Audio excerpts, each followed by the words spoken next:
what's going on, everybody? It's your boy Naruto Explained here, bringing you guys another discussion for Boruto Naruto Next Generations, the manga. And for anime-only fans, this is the time of the month where a lot of the content that's on the channel is going to be spoiler heavy, so I thank you for your support. However, if you're still here, I'm assuming that you've already read the manga or you don't care about spoilers. So I'm going to give it a very unpopular take. When I say very unpopular, I mean very unpopular, which is, I know people are screaming to the heavens right now that Naruto and Sasuke have been weakened, they've been nerfed, they've been disrespected, all that stuff because Naruto no longer has the kyuubi's power and Sasuke no longer has the Rinnegan. You know, because I know that the stances I'm gonna take later on in this video is gonna piss off a lot of people, I'm gonna play devil's advocate. I'm going to acknowledge something that anybody that's listened to my Boruto manga reviews will tell you. Boruto by no stretch of the imagination is a perfect manga. I'm the first one to talk about the art. I'm the first one to talk about the paneling. I point out small inconsistencies and things that I don't really care for when it comes to how the actual storytelling is done. That gets lost under the fact that my review style is more so of like, hey, this is how this fits into the bigger picture of the actual story. This is what I like. This is what I didn't like. This is what I thought could be improved. This is how I thought it could have been done better. And this is what the author was intending to do. This is how this fits into the ongoing narrative. And in recent months, what I've done, because I've gotten tired of reading so many comments of people saying I bitch about the manga art too much, is I've kind of scaled back my critiques on the art and the paneling a little bit. And I'll be the first one to tell you that Naruto and Sasuke, there was a better way to do this. And I've said it in the past, the best way to actually do this is, if you're gonna take Naruto and Sasuke out, just go ahead and kill their ass. I've called for Sasuke's death for quite a while now. We're 55 chapters in. We're a little over 4 years into the manga's run. I've said a couple of times, it really made more sense to just start the series at the time skip portion and you fill in the story and you use the flash forward literature device to tell the story and you've got automatic tension and stakes there. I've been a staunch supporter of that, but that's not where we are. I want to say since about chapter 33, chapter 34, Naruto and Sasuke have been doing a lot of the heavy lifting of the manga in terms of their importance, and they've played a more heavy role in this series. So to focus on Naruto and Sasuke losing their abilities this late in the game, yeah, it's probably a little cheap. I'll be the first one to say that. However, there's also another side to that, which is what I'm about to talk to now. The reason why this works, in my opinion, it isn't just to, oh, we're gonna inflate the importance of Boruto. That's not where I'm going with this. That's not it. However, there's a little bit more to it. Is Kishimoto has solved one of the biggest problems that the Boruto series had, which is Boruto as a series, it was very hard to establish real stakes, tension, and drama. I dropped the anime for 2 years because I didn't feel that Boruto's personal character conflict was strong enough. I didn't feel that the actual tension that was in the story was strong enough. And the reason why that's important is what's fundamental in telling a good story is conflict. Even your slice of life anime, there's usually some type of conflict. Where shonen fans get it mixed up is they think conflict means that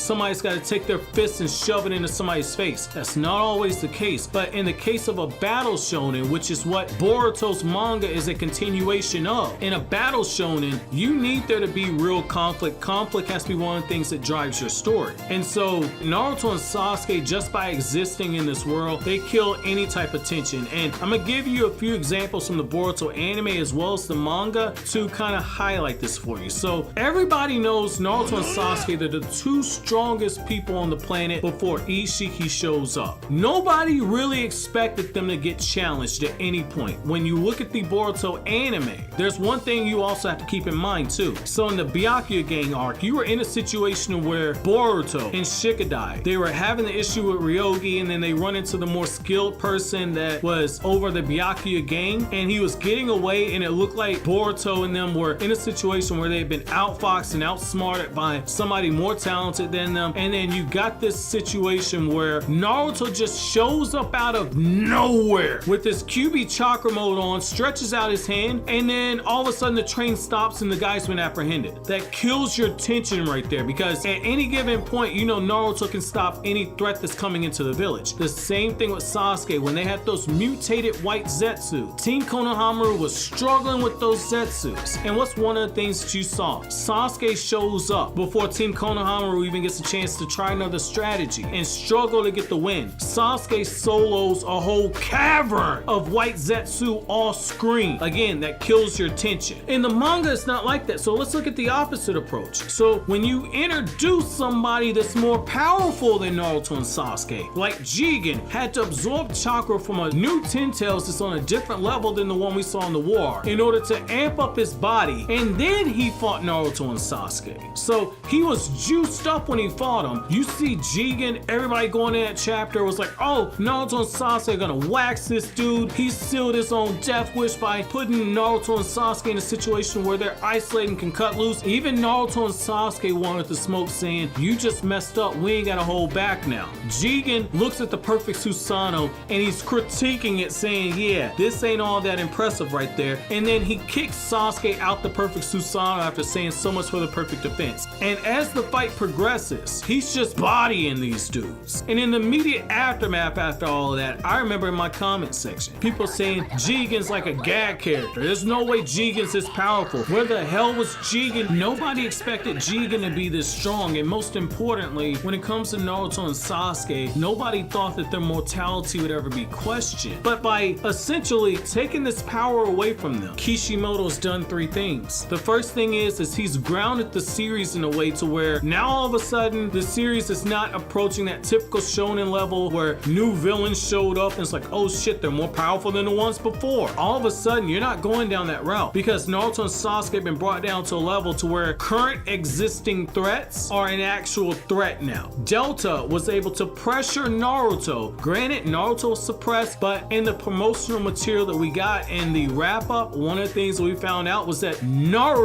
Delta pushed him during that fight. And at the end of the fight, you see Naruto huffing and puffing like he's out of breath because of that fight. Naruto no longer can go into that kyuubi chakra mode anymore, which means he's got to fight in his space. Delta was doing pretty damn good against Naruto's space. So that's one thing to keep in mind. You have Code, somebody who's implied to be stronger than Delta, and now that we know that Code has a karma seal, we know without a shadow of a doubt that he is stronger than Delta. So now this is somebody that from a sheer strength standpoint, they can't overtake him. And that brings me to the second point, which is for a conflict reason. Now there's real conflict because they can't outbox or out Rinnegan somebody with the threat that is coming. And this brings me to the third reason why I think this is a really good idea. So it ultimately sets the stage for Naruto and Sasuke to follow in the same footsteps as Kakashi, where you have addition by subtraction. So Kakashi lost the Sharingan after Obito's chakra ran out after Obito came back from the dead, and you had that touching moment. Obito, his chakra left, Kakashi lost the Sharingan. Kakashi by default lost the ability to safely use the Raikiri, and so Kakashi in the year after the war actually develops the purple lightning, which is a more versatile jutsu than anything he ever did with the Raikiri. So you have that situation there. And then also Kakashi, because he doesn't have the Sharingan, Kakashi also no longer has the stamina issues that comes from the Sharingan always being active, and that's why he's got to cover up his Sharingan using his headband. So you look at Naruto and Sasuke. Sasuke has to go back to actually using his EMS, and Sasuke with his EMS is already pretty damn deadly. He's still one of the strongest people on the planet, but now Sasuke has to push his body in ways that he never thought he would have to do before. Naruto's in the same situation. Naruto has to go down that same route as Kakashi. The members of Team 7 so far, with the exception of Sakura, they've all lost something. Kakashi lost a major power. Now Naruto and Sasuke have lost a major power. Kishimoto's opening up the door for them to get more powerful in the meantime, and I think this is one of those things where right now there's outrage, but I think in the bigger picture this is something that could work, because say Naruto gets a more powerful Sage Mode, say Sasuke develops another version of Kirin. When Ishiki was getting attacked, when he was using Jigen's body, Kashi and Koji used those flames from the Flaming Mountains. What if Sasuke uses something like that with Kirin, where he uses a more powerful lightning release jutsu that's like Kirin but on a completely different level? These characters have to go on a training arc now. I'm completely fine with it. However, I want to know from you guys, how do you guys feel about Kishimoto nerfing nerfing these characters for the sake of conflict? Let me know down in the comment section below. But as always, guys, if you like anything I had to say, don't forget to comment, rate, subscribe, and share. Thank you so much for watching to the end. Have an awesome day, guys.